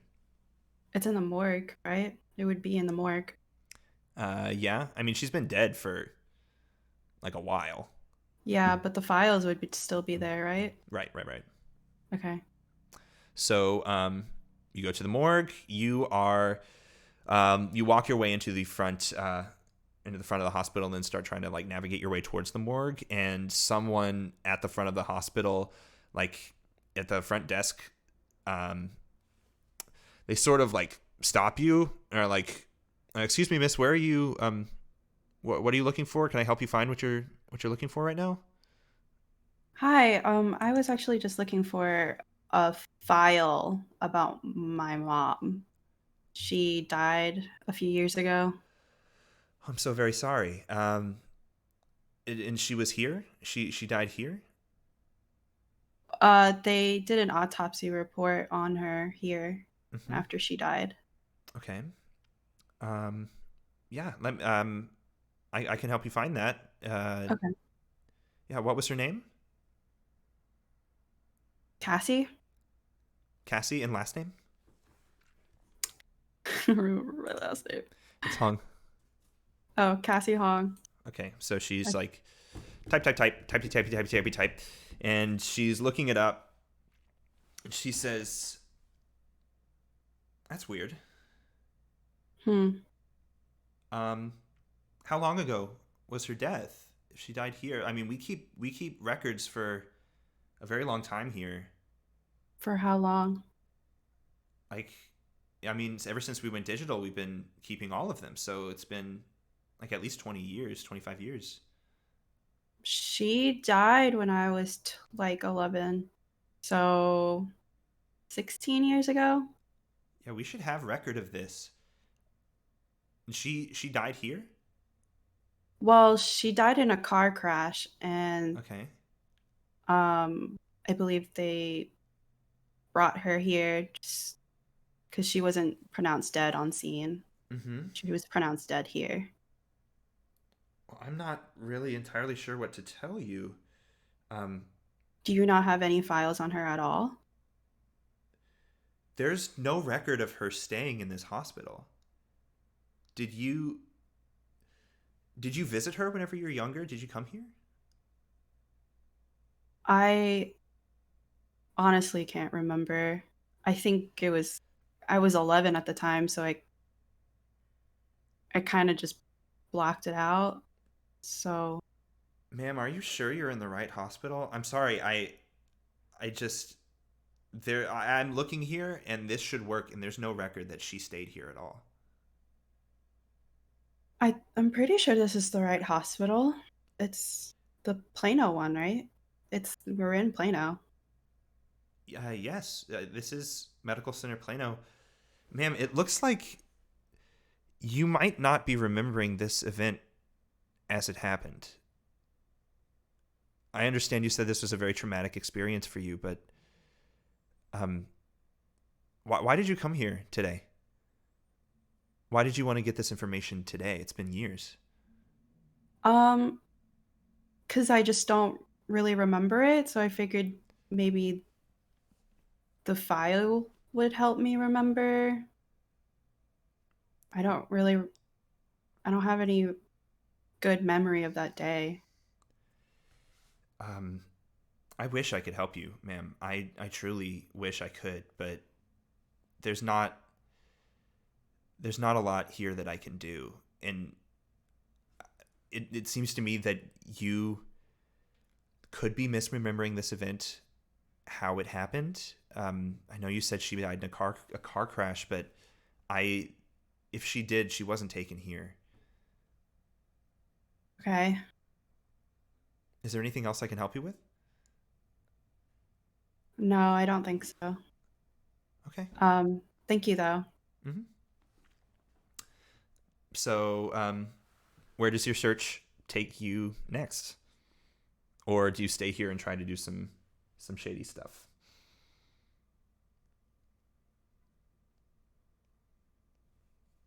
Um,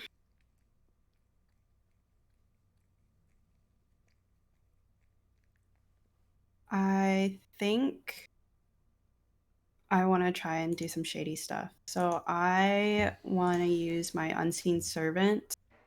Okay. Let me look this up.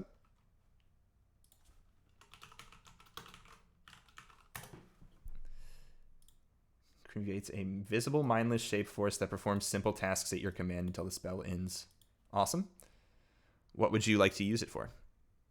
I want to move to the bottom floor where the morgue is and where all the files are, and I want to use the unseen servant to go into where the filing cabinets are and try and or the computer, since everything is digital now. So you go down to the morgue, and there are physical file cabinets there, as well as a computer. So which of those would you like the unseen servant to search? So it's 2021. I want to see the physical files. Okay, you want the unseen servant to look through those? Yeah. Okay, so you are able to cast Unseen Servant, and it starts you see the drawers opening just magically in front of you, and like something filing, or like an invisible force filing through it, looking for Cassie Hung. What do you want to do as this searches? Because this will take some time. Search to the computer. Okay. You are You start looking through the computer. You see sort of like a database in front of you, allowing you to search first and last names of patients. Could I get a perception check? Yeah.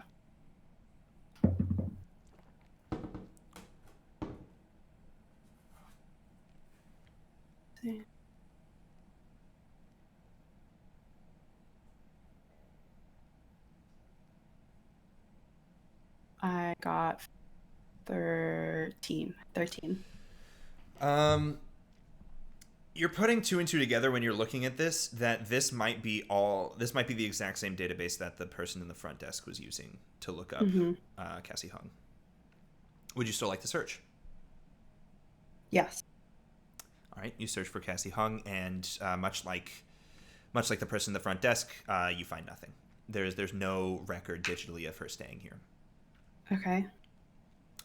The unseen servant is continuing to fly through these files as, with your passive perception, you hear footsteps outside of the door on their way in. It's like a couple of workers here, like laughing and talking.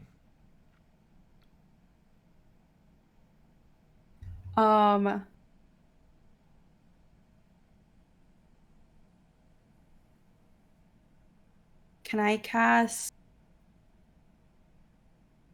disguise self As who? as a worker? Give me a second. I believe you have to disguise yourself as someone you have seen before. The worker at the front desk. Okay.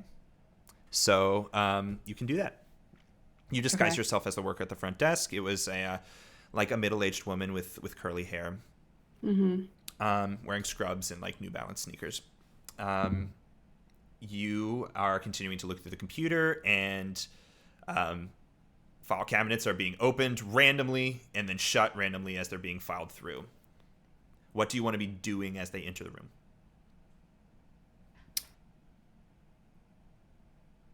In a morgue? Do you want to continue casting? Play dead. Do you want I'm to dead. Do you want to continue casting Unseen Servant? I will uncast Unseen Servant. If you And then- uncast it right now, it has not found anything. Okay. That's fine. Okay. So you stop casting it. Uh-huh. And what do you want to be doing as Leaving. leaving? Yeah. So there are two doors. There's the one they're about to enter, and then there's one on the opposite side of the room. Are you going to try and leave through the one that they're walking through, or are you going to try and leave through the opposite door? Leave through the opposite door. Okay. So as you're walking your way to the opposite door, the door on the other side of the room opens, light floods in, and two like nurse aides look at you and say, "Kathy, what are you doing down here? Who's running the front desk?" Oh, I was just here to check some files. But I'm heading right back up there. You're looking for physical files? Why would you need to look through physical files? You've got your database up there. We've been digital for... Why am I telling you this? Of course you know this. Just to check really quick. I figured sometimes maybe we misfile some digital stuff. Okay. Did you guys need anything? Did I need anything? We were just... Well, I was gonna go back up, but if you guys need any like coffee or anything. Kathy, this is why we like you, okay? I was telling her that we didn't like you, and like a brunette girl was like, "Why would you tell her that?" And she's like, Oh. "No, I was saying that we like you, you know." And she kept telling me, "No, we don't like Kathy. We don't like Kathy." But like, Kathy, you're the best. Coffee would be awesome, you know. I take mine with cream and sugar. What do you want? She goes, I lost my taste for coffee right now. I don't actually want anything, so whatever you want. And Okay. she said, "Yeah, we'll be down here if you want to get us some coffee." Man, it's so nice. Yeah, I love working here. This of course. I'll be right back. Okay. Cool. So you start leaving. Where do you go next? Okay, back to my parents' house to check some of the journals. You don't get him coffee. Hell no, I don't give a shit about them. Okay, so you leave, you go to your parents' place. You still have a key to your parents' place. Um, nobody really lives there anymore, so you still have a key to your parents' place. Um, Still a bunch of like boxes full of books and decorations and pictures and all of the things that you were moving them out and working to sell the house, but you were sort of caught up in the middle of that exchange with your work and the massive magical event that occurred. So, do you want to start like looking through boxes, like look around the house? What exactly do you want to? What do you want to do? I want to look through all of her old journals. So, you have a box labeled like books, and in there are piles and piles of journals from your mom, as well as some of the books that your father was reading while he was in the hospital, just dealing with dementia. How you do, having something to read. There's not much to do in the hospital. Yeah. Which would you like to look through? My mom's journals. So you're looking through your mom's journals. There's no mention of like your father's ailment or anything, just because she passed away before he did. There are a lot of nice like anecdotes about like family trips that y'all took, just like vacations and such. She writes a lot about her husband, just in a very nice and admirable way. She loves him very much. It's very obvious. But you're not, if you're looking for like clues or whatever as to what could have happened to her, you don't find anything. Could I get a perception check though? Yeah.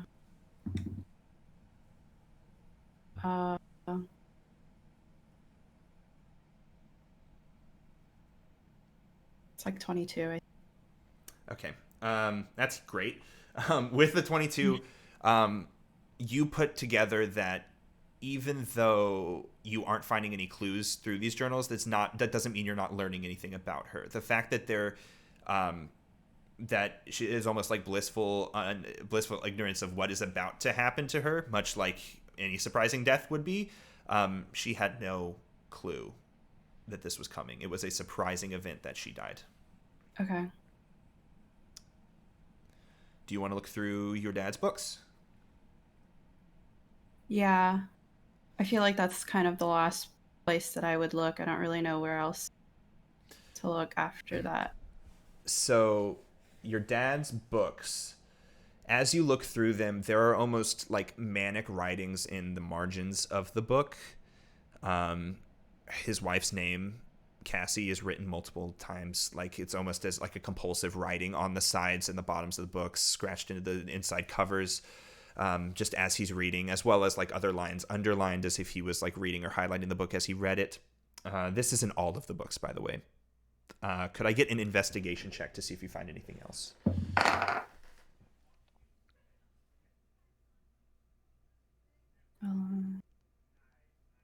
15?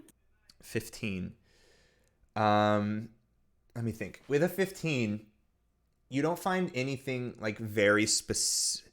I guess this is very specific. You see more, it's a little more of a transcript of what you heard in your in the final voicemail that you received from your father. You obviously weren't able to understand the things that he was saying, but you were able now to read and fully comprehend what he was trying to tell you. It says she wasn't careless. She was the best driver in the family. There's no way she got in a car accident. That's not how she died.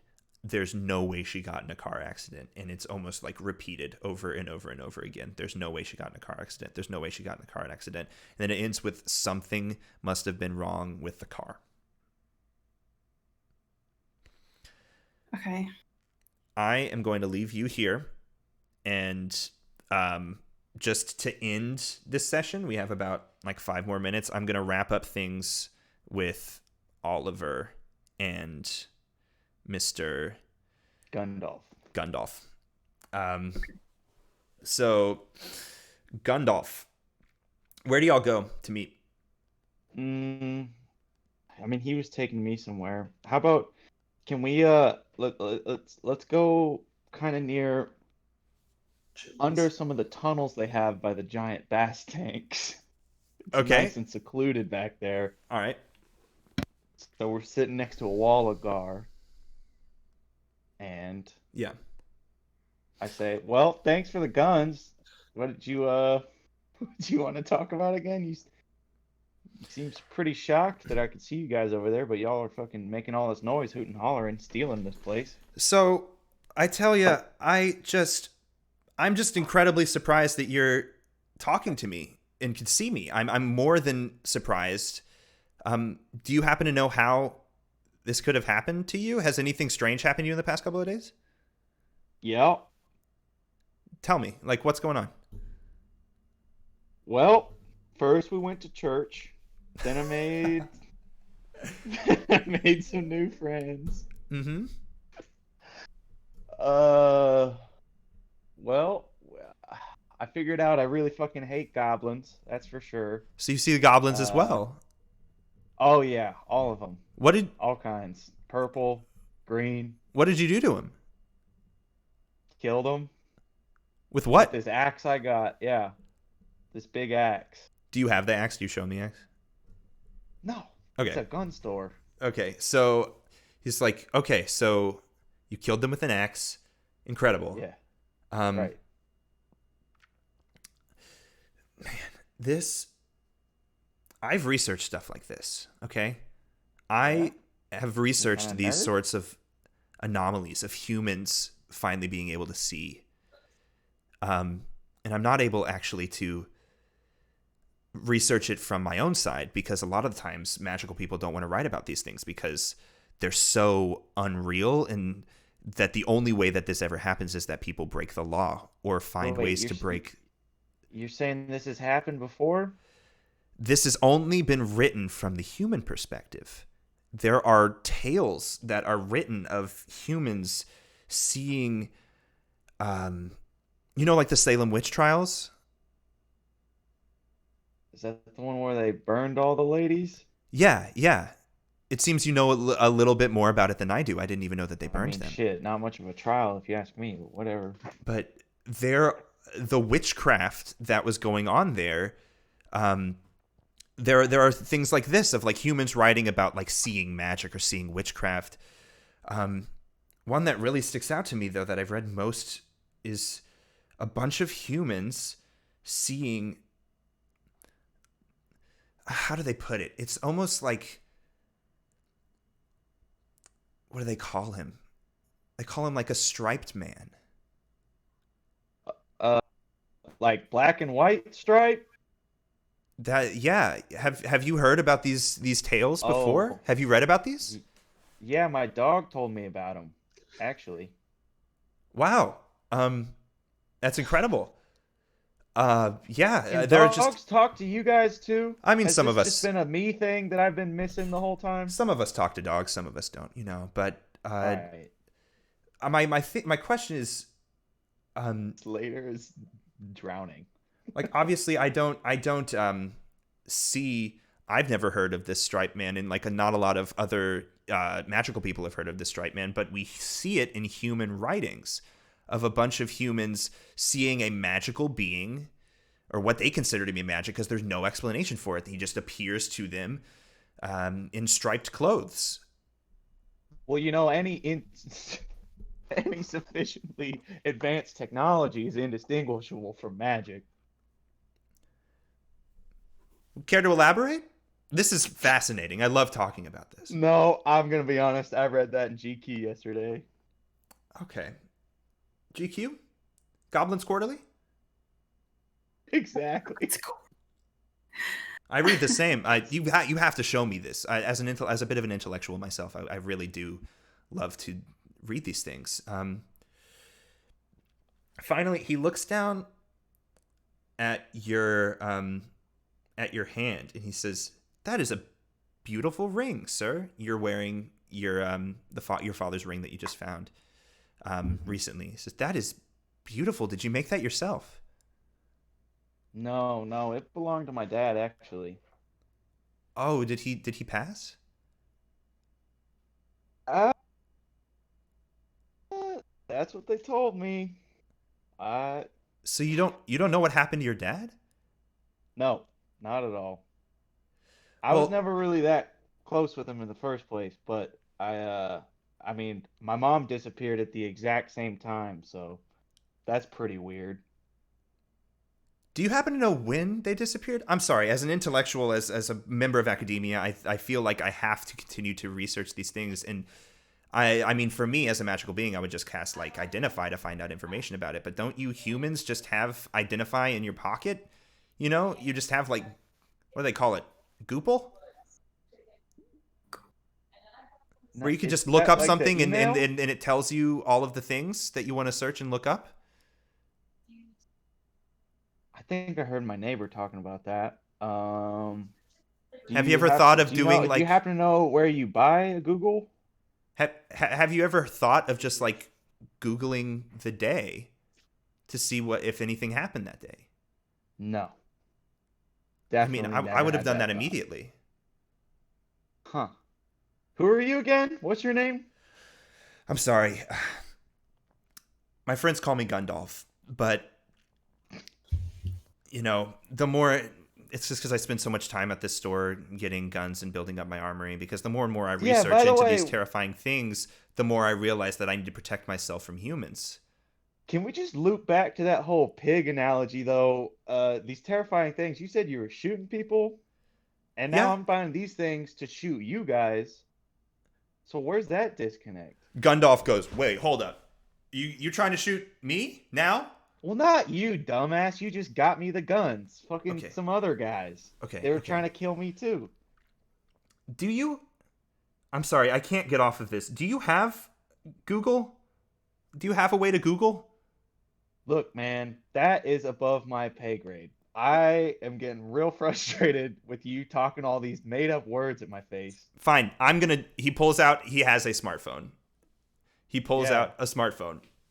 He says, "I'm just gonna do it myself. I'm just gonna do it myself. I'm sorry, I can't get off of this. I fixate on these things. What day? What day did they die?" This is Connor now. I don't remember. It's on your character sheet. It's like Hey, you guys, it's Connor now. I don't really hey remember. guys, I'm Connor again. It's on your character sheet. Oh, you know, it was probably about March 8th, 2014. March Mysterious 8, cause. 2020. March 8, 2014.